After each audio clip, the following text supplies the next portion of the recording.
자, 임차인 권리에 관한 부분 2부 강의입니다.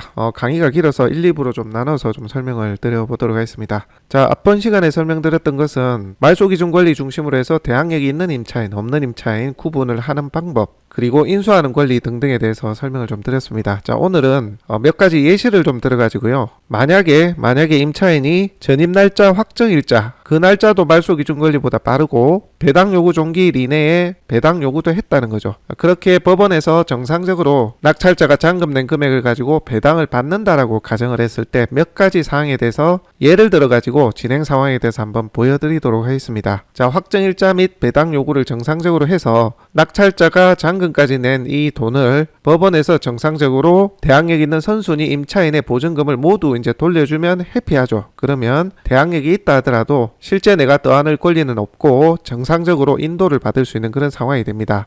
그런데 예시에 따라 몇 가지 상황들이 좀 나뉘니까요. 보면서 좀 한번 설명을 드려볼게요. 자, 이 물건을 먼저 예시로 한번 보도록 하겠습니다. 자, 이 물건 최저가가 2억 9,300이에요. 감정은 3억 6,700이고 그런데 나는 이 아파트가 마음에 들어요. 그래서 나는 3억 1,000에 자, 최저가가 2억 9,300이니까 3억 1,000만 원에 내가 입찰을 들어가려고 예상을 하고 있습니다. 입찰 가액을 이렇게 쓸 거예요. 물론 이렇게 해서 내가 낙찰이 될 수도 있지만 나보다 높은 사람이 낙찰이 될 수도 있겠죠. 내가 배차를 하고. 일단 그거는 떠나가지고 내가 3억 1,000에 낙찰을 받는다라고 가정을 하는 거예요. 자, 그랬을 때 대항력 있는 임차인이 법원에서 보증금을 전액 받아갈 수 있는지를 한번 보자고요. 자, 임차인 성씨는 전입일이 빠르죠. 그래서 말소기준 권리보다 빨라요. 그래서 대항력이 있는 거고요. 확정일자는 어떻습니까? 확정일자 말소기준 권리의 날짜보다 빠릅니다. 그죠? 정상적으로 확정일자 받았고요. 자, 그 다음에 배당 요구 날짜 한번 보겠습니다. 20년 5월 21일이니까 배당 요구 종기 날짜인 22년 2월 9일보다 빨리 배당 요구를 이제 신청을 했습니다. 그죠?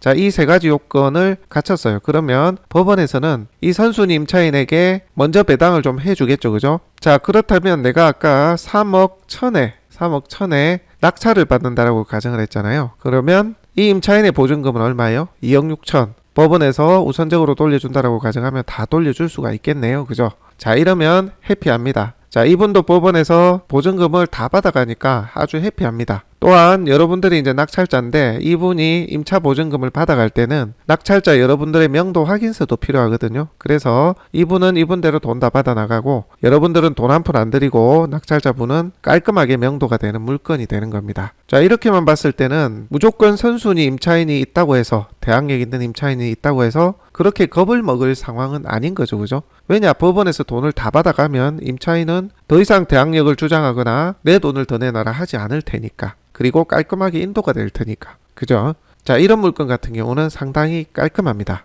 자, 다음 물건 한번 보겠습니다. 자, 다음 물건. 자, 최저가가 7,296만 원까지 떨어져 있어요. 감정이 1억 1,400인데 그런데 나는 이 아파트를 8천만 원에 한번 입찰을 해보려고 합니다. 물론 다른 사람이 낙찰되면 그만이지만 내가 만약에 낙찰된다라고 가정을 하고 현재 대항력 있는 임차인이 있는데 이 대항력 있는 임차인이 낙찰자가 잔금을 내면 그 돈을 먼저 배당을 해줄 수 있는 요건 그리고 돈을 다 받아갈 수 있는 요건이 되는지 한번 봅시다. 자, 내려보겠습니다. 자, 보시면 말소기준 권리보다 전입이 빠르죠. 확정도 빨라요. 자, 배당 요구도 배당 요구 종기일 이내에 했습니다.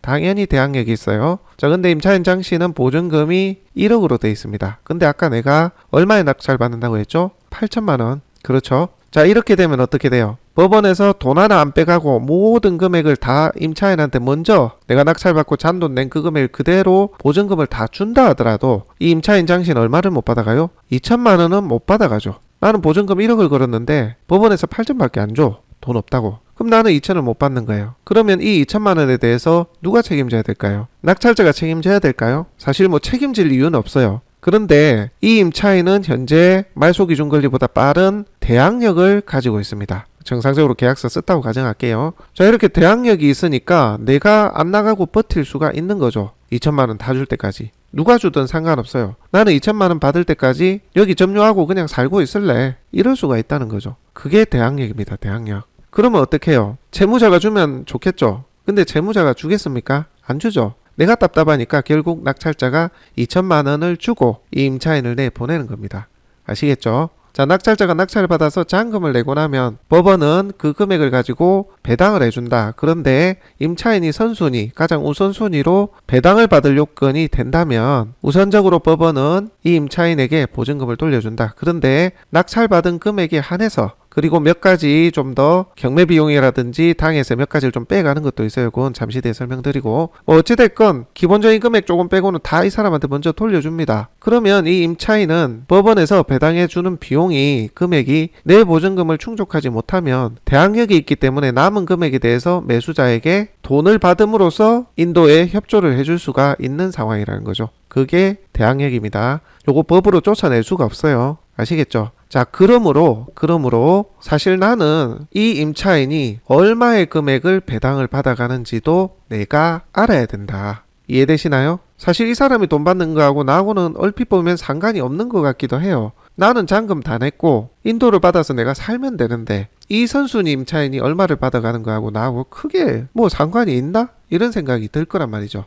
그런데 이 선순위 임차인은 법원에 돈을 달라라고 모든 여건을 갖추고서도 이 돈을 다 못 받아가면 이 임차인은 현재 상태대로 점유를 하고 있을 수 있는 권리, 즉 대항력이 있기 때문에 이 장씨가 못 받아가는 임차보증금 나머지 잔액을 낙찰자가 돈을 줌으로써 해결을 하고 마무리를 한다. 그래서 이 선순위 임차인이 법원으로부터 얼마의 배당금을 받을 수 있는지, 보증금을 다 받을 수 있는지 이 배당 금액에 대해서도 기초적인 지식을 알아야 된다. 자, 이해되시죠? 자, 만약에 이 장씨가 7천만 원밖에 못 받는다고 가정을 했어요.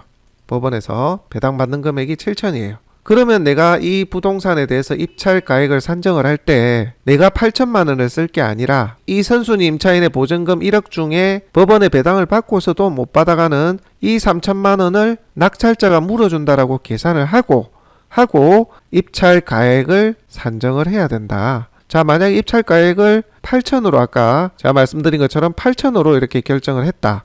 그러면 내가 실제 들어가는 돈은 얼마죠? 이 아파트를 사용 수익하기 위해서는 3천하고 8천하고 1억 천이 들어간다. 실제 내가 1억 천에 경매로 낙찰받아 매입을 하게 되는 셈입니다.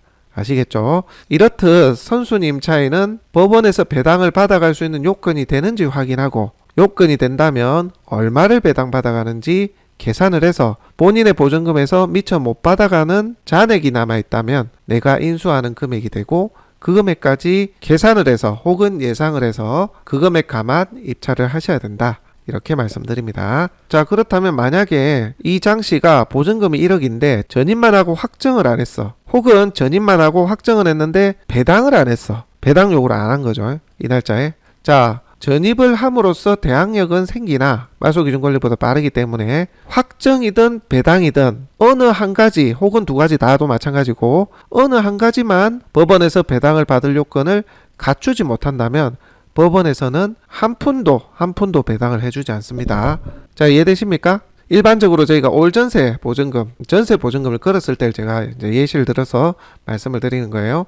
자, 소액 보증금일 때는 조금 차이가 있습니다. 자, 지금 현 상황 보증금이 1억이에요. 또는 올전세로 1억이든 2억이든 3억이든 이렇게 전세금을 걸었다고 가정할 때 현재 임차인이 전입은 했으나 말소기준권리보다 빠른 대항력이 있는 그런 전입자가 되긴 했으나 확정을 안 받았거나 배당을 안 했거나 혹은 확정은 했는데 배당 요구를 안 했거나 반대로 배당 요구는 했는데 확정이 없거나 자, 어느 한 가지라도 요건을 충족하지 못하면 법원은 내가 낙찰 후 잔금으로 낸 비용 가지고 이 사람한테 배당을 안 해준다. 그럼 어떻게 되겠어요? 내가 이 물건 낙찰받으면 보증금 1억을 고스란히 이 임차인한테 줘야 돼요. 왜? 대항력이 있으니까. 돈 안 받고 버틸 힘이 있잖아요. 그죠? 그래서 선순위 임차인은 전입요건뿐 아니라 확정일자, 배당 날짜도 꼭 챙겨보셔야 된다. 자, 그거 말씀드리고요. 자, 한 가지 더 예를 들어 보도록 하겠습니다. 자, 이 아파트입니다. 감정가가 2억 천인데요. 최저가가 1억 3,440입니다. 자, 나는 얼마에 들어갈 거냐? 얼마에? 1억 4천에 들어갑니다. 자, 1억 4천에 들어가서 내가 만약에 낙찰이 됐다고 가정을 해볼게요. 자, 당연히 대항력 있는 임차인입니다. 자, 선순위 임차권자고요. 자, 내려보겠습니다. 말소기준 권리 있고요. 전입, 확정, 빨라요. 그리고 배당 요구도 정상적으로 했습니다. 당연히 대항력이 있고요. 법원에서 배당을 받을 요건을 갖추고 있습니다. 그죠? 자, 그런데 나는 아까 얼마에 낙찰 받는다 그랬어요? 1억 4천. 그런데 이 임차인이 요구하는 보증금은 얼마죠? 1억 3,500. 자, 이런 그림이에요. 내가 1억 4천에 낙찰됐으니까 이 사람이 선순위 임차인이야. 대항력 있고 가장 먼저 배당을 받아갈 것 같아. 그렇죠? 자, 그러면 1억 4천에서 법원이 1억 3,500까지는 법원이 줄 수 있겠네. 아, 이 사람은 보증금 다 받아서 서로 인사하면서 웃으면서 인사하면서 나갈 수 있는 사람이구나. 명도도 용이하겠다 라고 생각을 할 수가 있죠. 왜냐? 여러분들이 낙찰받은 그리고 법원에 납부할 보증금 및 잔금 전체 금액이 이 보증금보다 높기 때문에 법원은 당연히 여기에 보증금을 다 줄 수 있다 이렇게 생각할 수가 있겠죠. 그죠? 자, 그런데 문제가 있습니다. 아, 또 한 가지 공부해야 돼요, 여러분들. 아까 제가 말씀을 드렸잖아요. 자, 이 임차인이 배당을 다 받아갈 수 있는지, 얼마를 받아갈 수 있는지, 못 받아가는지, 못 받은 금액은 내가 또 줘야 될 거 아니에요. 그죠? 선순위 임차인이니까 대항력 있는. 그러면 이 사람이 정말 법원에서 본인의 보증 금액만큼 배당을 다 받아갈 수 있느냐? 얼핏 액면으로 봤을 땐 다 받아갈 수 있는 것 같은데 그렇지가 않다는 겁니다. 왜냐하면 법원은 이 경매 사건을 진행하는 법원의 경매 비용도 따로 들었거든요. 그것도 먼저 떼버립니다. 그리고 당해세라는 게 있는데 세금이에요. 세금. 이 채무자 이름으로 된 세금 중에 몇몇 조세 채권에 대해서는 먼저 떼가는 게 있어요. 법이 참 낙찰자에게 아주 불리하게 돼 있는데 그 부분 제가 잠시 좀 안내를 좀 드려볼게요. 자, 누군가가 낙찰이 되고 잔금을 냈습니다. 그러면 해당 사건에 대해서 배당을 하는 순서가 있습니다. 배당을 하는 순서. 이걸 알아야 되는 이유가 뭐라고요? 아까 임차인이 돈 다 받아갈 수 있는지 없는지를 봐야 되니까. 그죠? 자, 뭐 몇 가지가 있는데 여러분들 뭐 용어도 어렵고 힘듭니다. 이 뭐 다 이해하기도 어렵고, 그죠? 초보가 이걸 어떻게 다 이해합니까? 그래서 아파트 같은 경우 한 세대만 전입하고 임차를 하고 있다고 가정을 할게요. 보통은 뭐 한 세대가 들어가서 사니까요. 그죠? 다가구야 뭐 여러 세대가 사는데 아파트는 한 세대만 보통 전입하고 삽니다. 자, 이런 경우에 여러분들이 신경 쓸 거는 경매 집행 비용. 자, 국민평수 기준 전용 면적 25평, 흔히 말하는 우리 평수로 몇 평형 아파트 계산할 때는 34평형 아파트. 자, 요게 경매 집행 비용이 300에서 500 정도 들어갑니다. 통상 뭐 200대도 있는데 이렇게 넉넉하게 보자고요. 자, 그 다음에 제3치 머리 아픕니다. 건너뛰세요. 이런 경우 거의 드물어요. 거의 드뭅니다. 자, 그 다음에 소액 임차 보증금 중 최우선 변제. 자, 요것도 다음 시간에 이제 강의를 할 텐데 현재 상황에는 크게 해당이 안 됩니다. 지금은 전세 보증금이 이제 걸려 있는 거라서 소액 보증금이 아니라서 요것도 패스하겠습니다. 자, 우리가 정상적으로 임차인 1,000만원, 2,000만원, 3,000만원 소액이 아닌 전세금에 준하는 금액으로 임차인이 있다고 가정을 하는 거예요. 그래서 요것도 패스할게요. 요건 다음 시간에 배웁니다. 자, 그 다음에 임금채권. 이게 무슨 말이야? 야, 이것도 빼겠습니다.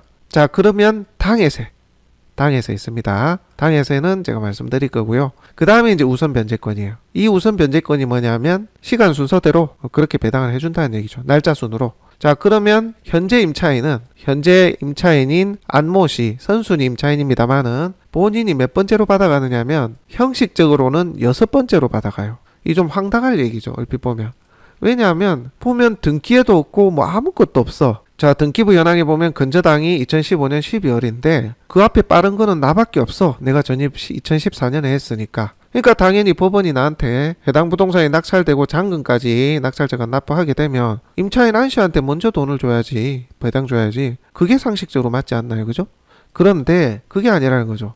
이렇게 희한한 명목으로 순서대로 돈을 빼간다. 배당 순서가 이렇게 잡혀 있다는 얘기예요. 자, 아까 제가 말씀드렸습니다. 자, 복잡하지만 두 가지만 체크할게요. 두 가지만. 첫 번째 경매 집행 비용. 두 번째 당해세입니다. 자, 이 두 가지를 먼저 빼고 그 다음 우선 변제권에 따라서 선순위 임차인이 배당을 받아가는 거예요. 자, 여기서부터 좀 어렵죠? 어려우니까 그냥 빼버립시다.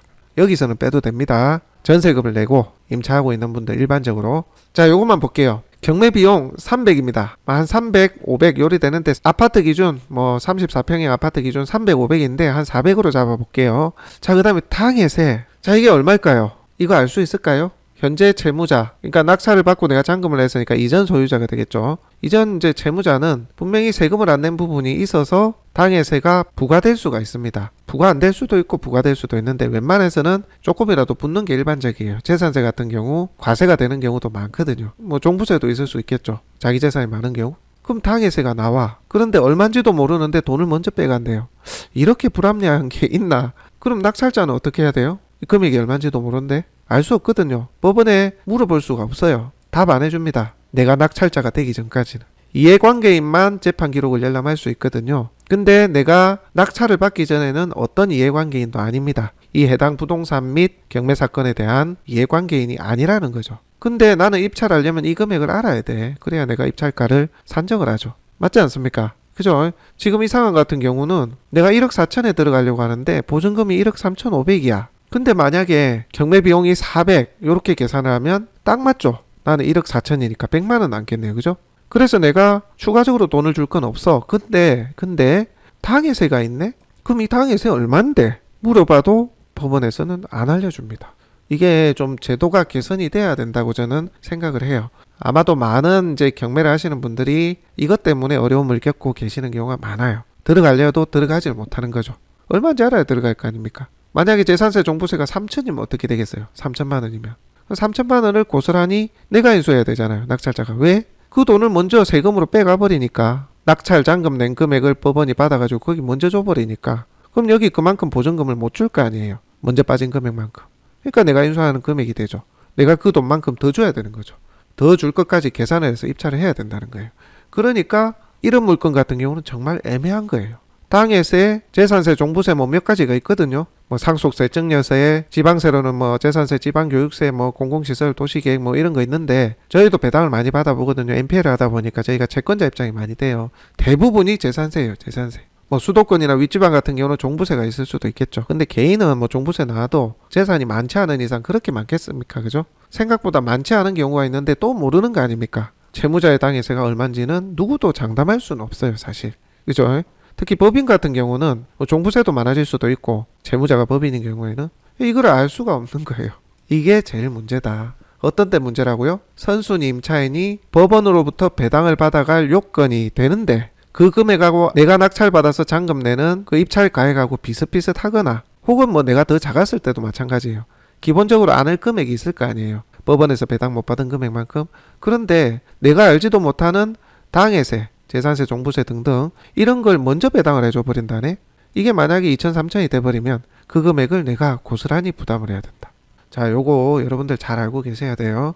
경매 기초 부분이라서 제가 이 말씀 안 드리려고 했는데 선순위 임차인을 공부하는 이제 그 가이드에서는 이거를 반드시 알아야 돼서 제가 설명을 좀 드렸습니다. 용어도 어렵고 여러분들이 이해하기도 어려우실 수 있는데 이거 다음 시간에 또 좀 다루도록 할게요.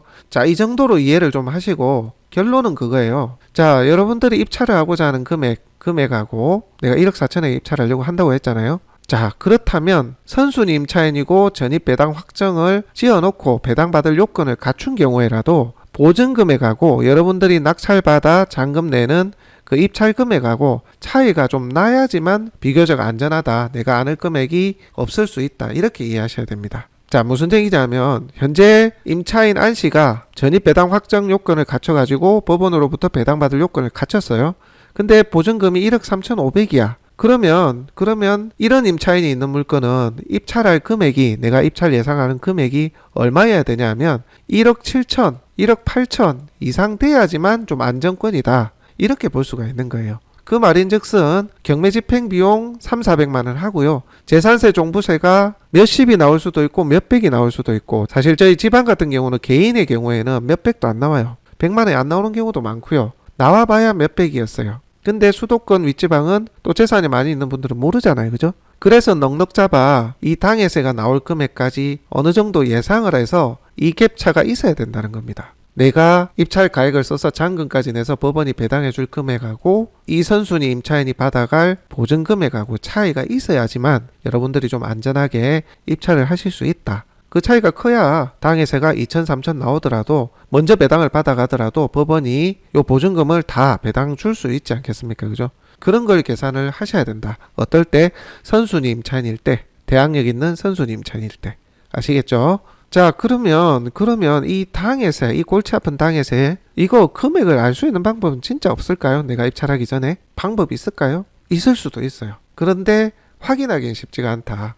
자, 아까 말씀드렸다시피 이 해당 경매 사건에 대한 이해관계인들은 이 경매 사건에 대해서 재판 기록을 열람할 수가 있어요. 재판 기록 열람. 거기에는 이 당해세하고 우선 배당되는 그런 것들이 다 기재가 되어 있습니다. 근데 나는 이해관계인이 아니잖아요. 누가 이해관계인이죠, 그럼? 임차인이 이해관계인이고, 채무자 이해관계인이죠. 채권자도 이해관계인이에요. 그죠? 자, 그렇다면 채무자한테 사건 기록 좀 보게 협조 좀 해주세요 하면 보여줄까요? 안 보여주겠죠. 부탁을 해볼 수 있는 거는 임차인하고 채권자입니다. 요 다른 채권자일 수도 있겠죠. 자, 이런 채권자들한테 이해관계가 맞아떨어지면 재판 기록을 좀 열람해 봐 주실 수 있냐? 라고 물어볼 수 있습니다. 특히 근저당권자 같은 경우는 은행이죠. 보통 금융권이죠. 자, 이 사람들은 선순위 임차인이 있더라도 돈을 받아가고자 하는 금액이 있다면 누군가가 좀 높게 낙찰이 돼야 자기한테 떨어질 게 있기 때문에 좀 협조적일 수 있습니다. 그렇게 해당 금융권의 채권 담당자분께 물어보셔도 답을 얻으실 수도 있어요. 개인정보 보호 때문에 답을 안 주시기도 하지만 힌트 정도는 주는 경우도 있습니다. 아시겠죠? 그렇게 해서 물어보면 좀 더 명확한 답이 될 수 있습니다. 그러나 보통 실무에서 저희가 한번 해보니까 이해관계가 맞아떨어져야 이 당해세를 알 수 있도록 협조를 해주더라고요. 그래서 여러분들은 선순위 임차인이 있는 경우에는 여러분들이 입찰하고자 하는 입찰 금액하고 선순위 임차인이 받아갈 보증금하고 갭차가 좀 있는 경우에만 좀 안전하게 입찰할 수 있다. 이렇게 이해를 해주시면 되겠습니다. 아시겠죠? 자, 2부의 핵심사항 다시 말씀드려 보겠습니다. 자, 선순위 임차인 같은 경우에는 전입 확정 배당의 요건이 되어야 법원으로부터 배당을 받을 요건이 되는 선순위 임차인인 경우, 자, 이런 경우는 가장 우선적으로 배당을 받아간다라고 생각을 하시면 안 되고, 앞서 말씀드린 것처럼 경매집행비용, 당해세 등을 우선 배당을 할 수 있는 부분이 있기 때문에 현재의 보증금하고 여러분들이 입찰하고자 하는 입찰자의 입찰 가액하고 그 갭이 좀 차이가 났을 때 비교적 안전하게 입찰을 할 수 있다는 부분 말씀을 드리고요. 자, 정리를 하도록 하겠습니다. 자, 선순위 임차인, 대항력 있는 선순위 임차인, 전입일자가 빠른, 말소기준권리보다 전입일자가 빠른 대항력 있는 임차인입니다. 자, 이런 경우, 자, 이 선순위 임차인이 배당을 받아갈 수 있는 요건은 확정 배당을 모두 충족을 해야 된다. 확정일자도 말소기준권리보다 빨라야 되고요. 배당 요구 종기일 이내에 배당 요구를 해야 된다. 그렇게 되면 법원이 우선적으로 배당을 해주기는 합니다. 그러나 자, 그 요건 좀 따져보셔야 되고, 그럼에도 여러분들 챙겨보셔야 될 게, 내가 낙찰받아 잔금을 낸다고 해서 우선적으로 이 선순위 임차인한테 배당을 먼저 주는 것이 아니고 배당을 하는 순서라는 게 있기 때문에 경매집행비용, 당해세 이런 비용들이 선순위로 배당이 될 수가 있다. 그래서 대항력 있는 선순위 임차인인 경우에는 내가 낙찰을 받고자 하는 입찰 가액하고 배당을 받을 수 있는 조건을 갖춘 임차인이라 하더라도 이 보증금하고 내 입찰 가액하고 차이가 좀 있어야 그나마 안전하게 입찰을 할 수 있다. 자, 이렇게 정리를 좀 하겠습니다. 자, 문제가 되는 당해세에 대해서 알아보시려면 채권자, 임차인, 채무자 등 이해관계인의 경우는 재판 기록을 열람할 수 있는 그런 부분이 있다. 그것을 활용하셔서 조금 세세하게 알아보는 방법도 있다. 이 정도로 저희가 정리하고 마무리하도록 하겠습니다.